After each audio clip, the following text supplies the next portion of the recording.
Kandidatja e Partisë Socialiste për deputete në qarkun e Vlorës, Brunilda Mersini, është ndalur në një takim në fshatin Kërkov. Sipas Mersinit, kjo është një zonë me njerëz punëtor, mikpritës dhe me zemër të madhe, ndërsa thotë se pata mundësinë të takojë edhe njerëz shumë prej banorëve të kësaj zone dhe të dëgjojë me vëmendje shqetësimet, problemet dhe pritshmëritë që ata kanë nga ne si përfaqësues të tyre. Mersini ka dëgjuar disa çështje që lidhen kushtësisht me jetesën e tyre të përditshme, si infrastruktura, uji i pishëm, drejtësimi, mbështetja për bujqësinë dhe përmirësimi i kushteve të jetesës. Të gjitha këto janë nevoja reale të domosdoshme, për të cilat nuk do t'i japim vetëm premtime, por do të angazhohemi me seriozitet për të gjetur zgjidhje të shpejta dhe efektive, thot Mersini.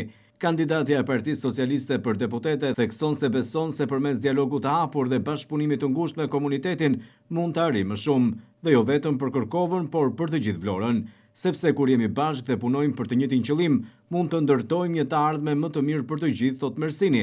Kandidatja e Partisë Socialiste për deputete në qarkun e Vlorës, Brunilda Mersini, është takuar dhe me të rinjtë të rajonit numër 1. Jam e lumtur dhe krenare për mbështetjen që më japin të rinjtë të rajonit 1. Ju jeni arsyeja pse besoj fort në këtë rrugëtim.